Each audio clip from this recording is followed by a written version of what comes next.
Welcome back to another one of my video. We begin this one in the state of South Australia, Australia's fourth largest state.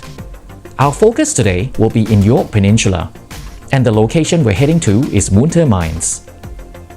Moonta Mines is really adjoining the town of Moonta. From 1861 to 1923, it was the centre of a copper mining industry that formed colonial South Australia's largest mining enterprise. A substantial portion of the locality is listed on the South Australian Heritage Register as the Moonta Mines State Heritage Area and on the National Heritage List as the Australian Cornish Mining Heritage Site, better known today as Moonta Mines. It is an extremely large area to explore, so we will start by taking a train ride around the mines, followed by exploring two standing structures on foot.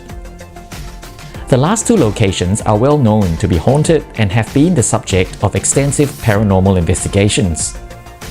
Without further ado, let's get cracking. And that's right guys, and we are here in the town of Moonta, and I'm here for one reason, because of the Moonta railway station.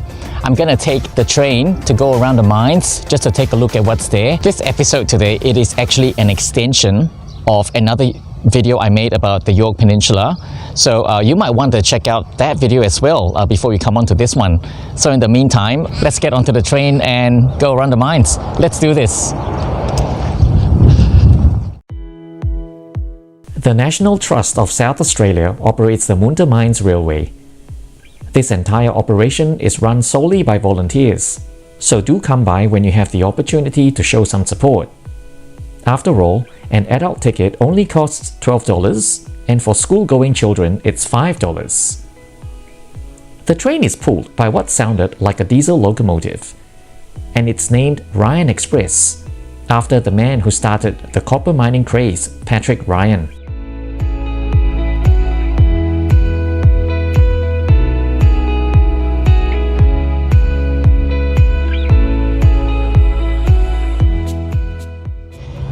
So we're now on the train, and this really feels like a ride in a theme park. Yeah. Feels like Disneyland out in the country.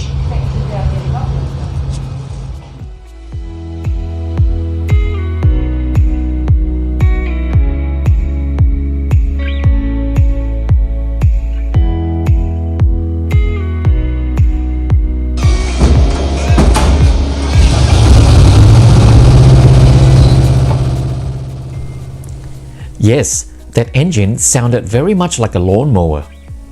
So off we go on this train ride. At its peak, the Moonta Mines was one of the world's largest copper mines, and it also helped to save the state of South Australia from bankruptcy. Copper was discovered by Patrick Ryan in 1861, and the boom of Moonta began. Majority of the miners who worked there were from Cornwall in England, which explains the heavy influence of Cornish heritage surrounding the mines and its history.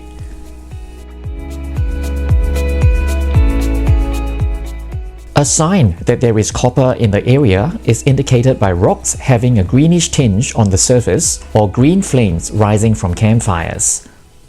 As we go along, I'll be able to show you later in the video how these green rocks look like. And trust me when I say, they can be found everywhere. So is there still copper left in the area today?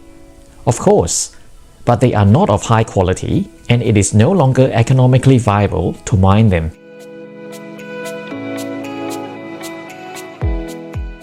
Even though Patrick Ryan is known to be the founder of copper deposits in the area, the land actually belonged to Walter Hughes. After a tussle in court, Walter came to an agreement with Patrick to pay him 6 pence a week for his effort in locating the precious deposits.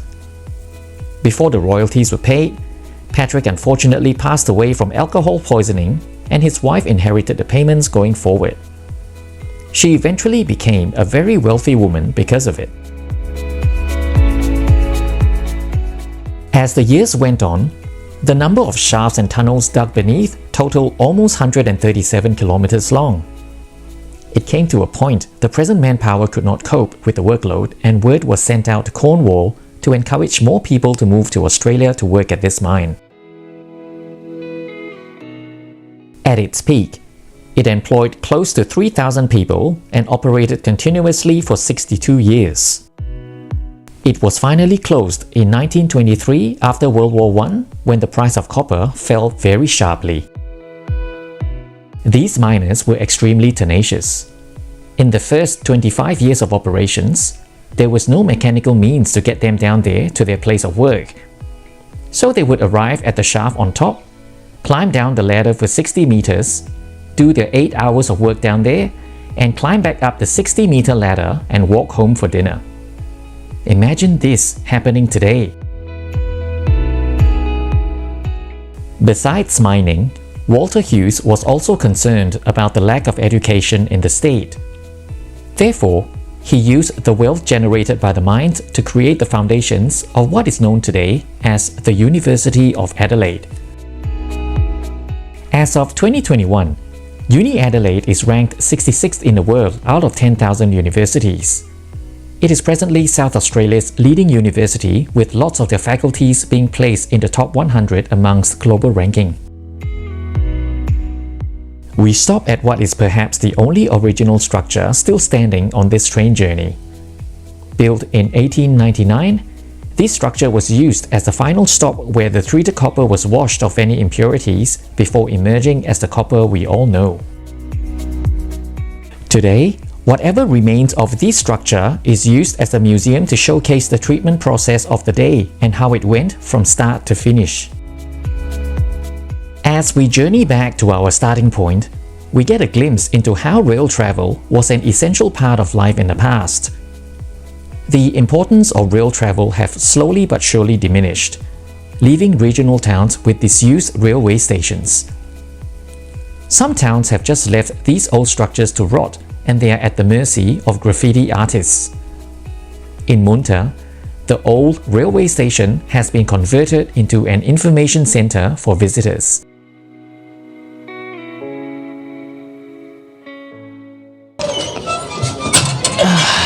Thank you very much. All right, thank you. Hey. And that was the train ride. It's definitely a must when you come to Munter because it runs through the history of the town, not just mining.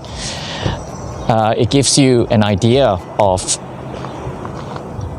how the town survived, how the town was created, and also the tragic history behind it.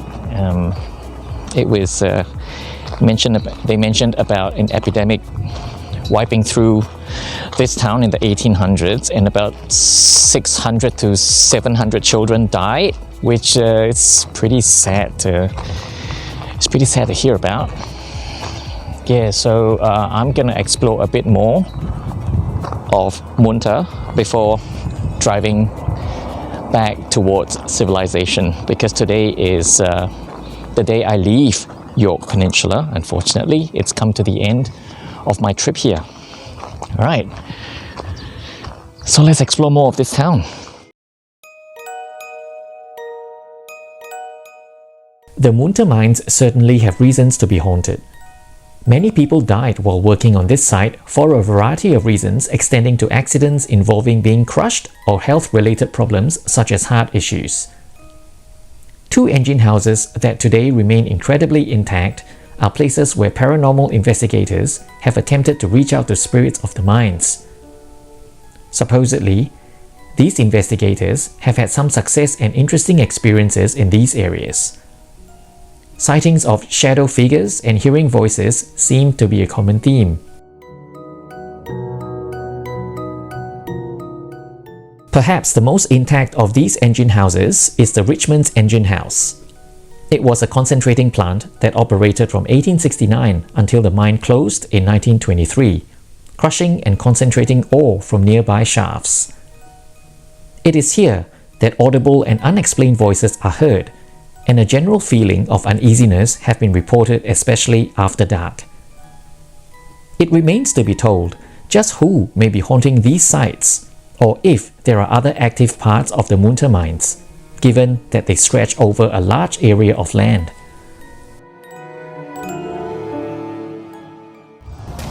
Well, that's it, guys, and that was the Munter Mines. I hope you enjoyed this little trip through the mines in the York Peninsula. So we've come to the end of this video.